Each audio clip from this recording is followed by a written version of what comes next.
Hello दोस्तों। तो आज हम बात करने वाले हैं नेचर ऑफ स्टेट के बारे में एंड साथ ही हम अलग अलग स्कॉलर्स के पर्सपेक्टिव पे देखेंगे। तो अगर हम बात करें न्यू प्लूरलिस्ट के बारे में, न्यू और न्यू का मतलब जैसे मैंने बताया था कि समय के साथ जो थ्योरीज होती है ना, वो चेंज हो जाना है ना कंटेम्प्रेरी टाइम्स के टाइम। एंड देखो यहाँ पे जो प्लूरलिस्ट का जो पर्सपेक्टिव था, न्यू प्लूरलिस्ट का, तो उन्होंने बोला था कि जो स्टेट होता है ना, वो इक्वल रहता है। इसमें क्या होता है कि जो कॉरपोरेट ग्रुप्स होते हैं ना, वो थोड़ा ज़्यादा सा फ़ायदा उठा लेते हैं अदर्स के कंपैरिजन में। लाइक अगर हम बात करें इनमें कौन कौन थे, गैलब्रिथ थे, चार्ल्स लिंडब्लूम थे, ओके। एंड साथ ही न्यू लिबरल्स में अगर हम देखें तो उनका कहना था स्टेट एंड नाइट जो वॉचमैन होता है ना, उसके तरीके से काम करता है। नाइट वॉचमैन स्टेट होना चाहिए और साथ ही लिमिटेड रोल होना चाहिए इनका, है ना। मतलब अनइंटरवीन जो इनका जो पार्टिसिपेशन होता है ना स्टेट का, वो नहीं होना चाहिए। पुलिस स्टेट लेस फेयर होना चाहिए, okay. And von Hayek, Milton Friedman, Robert Nozick, ये लोग यहाँ पे जो न्यू लिबरल का काम कर रहे थे एंड इन्होंने इसके बारे में बताया था। एंड देखो उनका पर्सपेक्टिव था लिबरल्स का, अगर हम देखें तो लिबरल्स चाहते थे और बिलीव करते थे कि state is a central institution, मतलब एक तरीके से सेंट्रल इंस्टीट्यूशन न्यूट्रल होना चाहिए, है ना। जो state is necessary for the common good, है ना। मतलब इसके लिए कॉमन गुड के लिए होना चाहिए, जिससे क्या है कि जो हर एक लोग है ना, उनको इसका बेनिफिट मिल सके। न्यूट्रल मतलब create condition for all citizens, है ना। जैसे उनको एम्प्लॉयमेंट देना, उनको अपने आप में पहचाना, ट्रुथ सेल्फ को पहचानने में मदद करे। And both individual and social goods also necessary institution, है ना, स्टेट होनी चाहिए। उसके बाद nature of state in capitalist society, अगर हम देखें तो इनका क्या है कि हैज़ बीन कॉन्स्टेंटली इन्वॉल्विंग। जो नेचर ऑफ स्टेट है ना, ये जो जैसे अपना अगर हम बात करें कैपिटलिस्ट सोसाइटी में, तो है ना कॉन्स्टेंटली इन्वॉल्विंग करता है। एंड एडम स्मिथ जिन्होंने बताया था कि ये ना लेस इज फेयर की जो थ्योरी दिया था, उन्होंने बताया था कि स्टेट का लेस होना चाहिए। लेस मतलब इंटरवेंशन होना चाहिए, तो वो मतलब जो पब्लिक है ना उनके लिए बेनिफिशियल होगा। उसके बाद minimal intervention should perform only necessary functions, like जो एग्जीक्यूटिव वाले होते हैं, that state is best that govern least, है ना। एंड देन अगर हम देखें एडम स्मिथ, जो वर्ल्ड वॉर सेकेंड हुआ था उसके बाद देखो welfare state is more immersed, है ना, निकल के आए थे। एंड थर्ड वर्ल्ड कंट्रीज के नाम से हम जानते हैं। किनीज ने इसके बारे में बताया था कि जो थ्योरीज थी वो 1960 तक चली थी। बट वेस्टर्न कंट्रीज में इकोनॉमिक डाउन टर्न के बाद जो मिल्टन फ्रीडमैन थे, वॉन हायक और रॉबर्ट नोजिक, इन्होंने बताया था इससे कुछ नहीं होना, आपको अभी न्यू लिबरल की जरूरत है, न्यू लिबरल थ्योरी की जरूरत है। रोनाल्ड रेगर और मार्गरेट थैचर, इन्होंने टीना का कंसेप्ट दिया था, ओके। ये ब्रिटिश की पीएम भी रह चुके हैं। देन अगर हम देखें तो रोल ऑफ सोशलिस्ट सोसाइटी, इनमें अगर हम देखें तो मार्क्सिस्ट ने अपने एक थ्योरी में बोला था कि जो स्टेट है ना, ये एक इंटरवेंटेज स्टेज में सोशलिस्ट, जो इवेंचुअली स्टेट है ना एक टाइम के बाद वेदर अवे हो जाएगा, निकल जाएगा बाहर, सोशलिज्म स्टेज है। And Russian revolution, bloody revolution, है ना, ये सारी चीज़ें आएंगी। और जिसमें लेनिन ने अपना बताया था रशियन रिवॉल्यूशन हुआ था, एंड स्टालिन, माओ, तो ये सब लोग राज कर रहे थे, ऐसी डिक्टेटरशिप होगी, है ना। प्रोलिटेरियत एक ग्रीक वर्ड है ना, वर्कर्स के लिए। Karl Popper equated communism with totalitarianism also, है ना। टॉलिटेरिज्म का एक तरीके से जैसा मैंने बताया अभी तक, टॉलिटेरिज्म जहाँ पे बिना उसके स्टेट के आप कुछ नहीं कर सकते, मतलब स्टेट सब कुछ डिसाइड करे कि आपको क्या पहनना है, क्या खाना है, ये सारी चीज़ें, तो वो होता है एक टॉलिटेरिज्म वाला जो साम्राज्य होता है ना, किंगडम। देन अगर हम बात करें नेचर ऑफ स्टेट के बारे में, तो ये थोड़ा ब्लरिंग हो चुका है, नो इशू, इसको हम कंटिन्यू करते हैं। Nature of state in developing societies, तो देखो countries which came into existence, जैसे जो आई थी वर्ल्ड वॉर सेकंड के बाद, है ना, as a result of decolonisation process, है ना। डिकोलोनाइजेशन हुआ था, उसके बाद थर्ड वर्ल्ड कंट्रीज आई, एशिया, अफ्रीका, लैटिन अमेरिका। उसके बाद ये है ना स्टेट इज में वेरी पावरफुल। जैसे अगर हमजा अली भी देखें तो उसमें ओवर डेवलपिंग स्टेट का उन्होंने कंसेप्ट दिया है। एंड पॉलिटिकल कल्चर यहाँ पे बहुत ज़्यादा है, मतलब कास्ट, धर्म वगैरह, ये सारी चीज़ें वहाँ पे ज़्यादा है। एंड डेमोक्रेटिक डेफिशिएट है। डेमोक्रेटिक जो इंस्टीट्यूशन है ना, वो अपना जो परफॉर्मेंस है ना, वो सही नहीं कर पा रहे हैं यहाँ पे। तो ये है nature of state in developing countries. अगर हम देखें developed countries and developing countries, तो न्यू लिबरल के जो व्यू पॉइंट है ना, तो वो बता रहे हैं कि strong dislike towards the government intervention in economic and social life. They believe that state can threaten both individual liberty and economic security also. ये न्यू लिबरल का थॉट है। And they believe that self जो state is a self serving monster, and they try to interfere in every function, every aspect of life. Okay, then states role as mere night watchman states and omni, मतलब they do not want to omnipotent, omnipresent and omniscient। देखो इसमें क्या होता है, state एक तरीके से free हो जाता है, एक टाइम के बाद है ना, स्टेट फ्री हो जाता है ना। उसमें उसमें ना ही उनका कैपिटल का जोर चल पाता है, ना ही कम्युनिज्म का, ठीक है, कम्युनिस्ट का या फिर रिपब्लिक बोलो तो, है ना। And they also wanted to state to perform unnecessary functions in the name of welfare state, है ना। वेलफेयर स्टेट के नाम पे स्टेट कुछ ऐसा काम ना करे। And to perform regulatory function, ये काम करना चाहिए उसको, स्टेट को।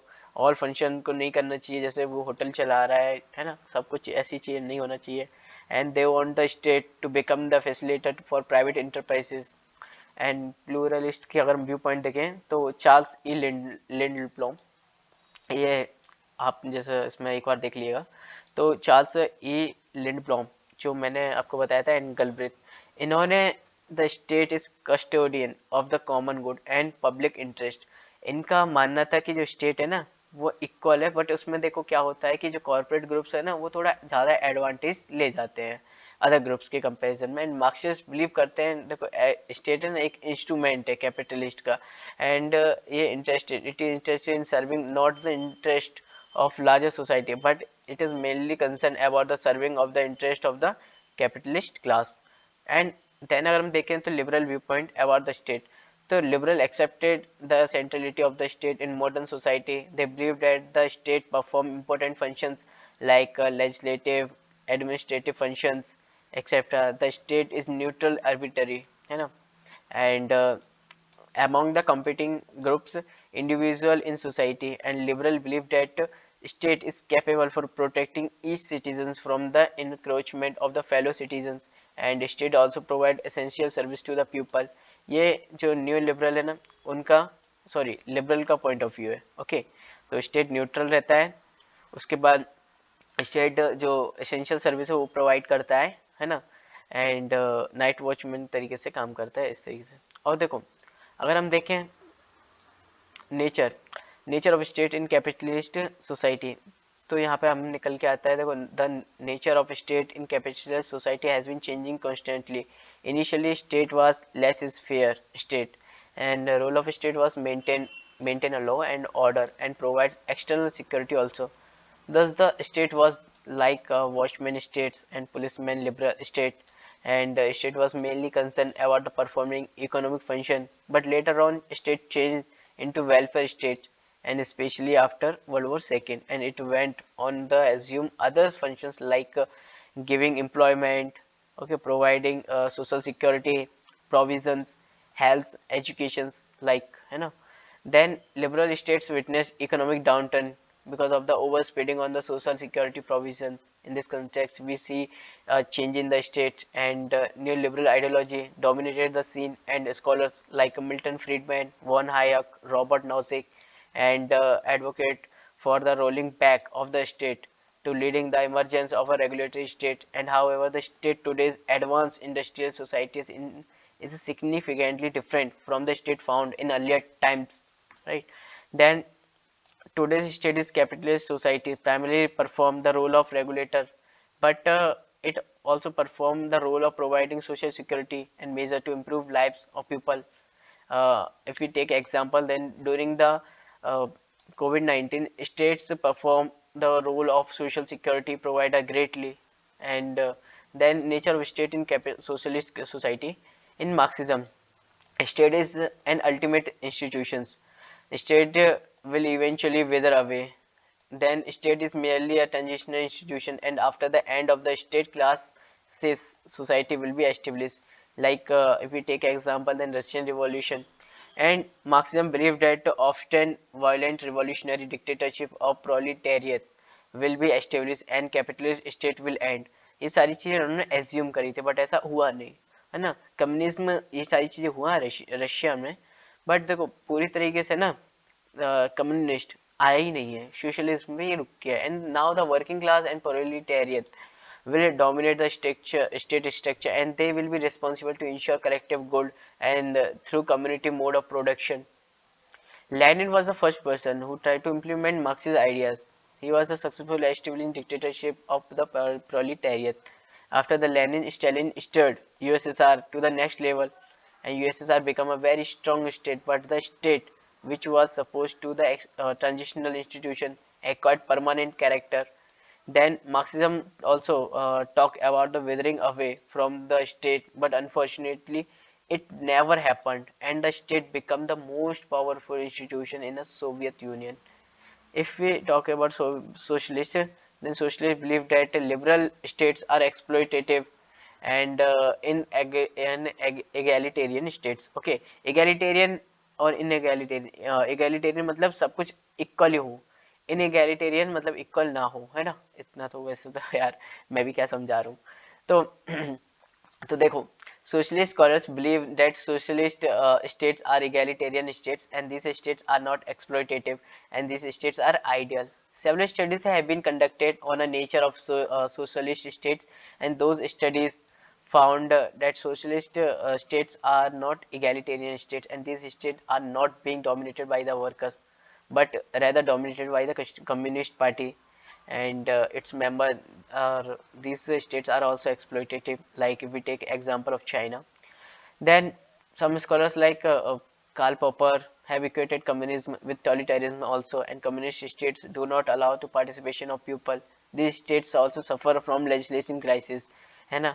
तो मतलब यही चीज होता है कि अगर कोई और कम्युनिस्ट स्टेट्स अगर पार्टिसिपेट करने लगेंगे तो वो शायद कहीं वो भी कम्युनिस्ट ना हो जाए। ये सारी चीजें हुई थी ना रशिया में, क्या कहते हैं, जब डिकोलोनाइजेशन हो रहा था, क्यों हुआ था, क्योंकि कहीं कम्युनिज्म इनमें भी नहीं आया, इन सिटीज में भी, इन जो स्टेट्स हैं इनमें भी नहीं आया, इसी वजह से तो जल्दी जल्दी हुआ था ये सारी चीजें। Disintegration of Soviet Union is an example of legitimation crisis. Then contemporary times में अगर हम देखें, a number of other socialist states like Venezuela, Argentina have also witnessed crisis situations. In 2019, Venezuela economic collapsed, and Argentina economy is about to collapse. It is new testimonial of the fact socialism does not necessary to lead the better life, and it also does not create egalitarian. And the Chinese states also socialist state, but it is more pragmatic in an economic sphere as compared to other socialist states. Note, there were many reasons behind the disintegration of USSR, but economic factor remains one of the most important factors behind the disintegrations. And the nature of state in developing societies, अगर हम देखें तो जो developing societies है ना, इसमें significantly different from the capitalist state, ये जो स्टेट्स है ना डिफरेंट है। And emergence, these states emerged because of the wave of decolonization and then began of post cold war, sorry, post world war second. A number of countries in Asia, Africa, Latin America got independent through the decolonization of process. And impact of colonization and can be seen in these states, and these states have been analyzed by the liberal Marxist scholars of the world, third world countries. Okay, and hope आपको video समझ में आया होगा। तो मिलते हैं अपने next video में नेक्स्ट टॉपिक के साथ। Thank you so much.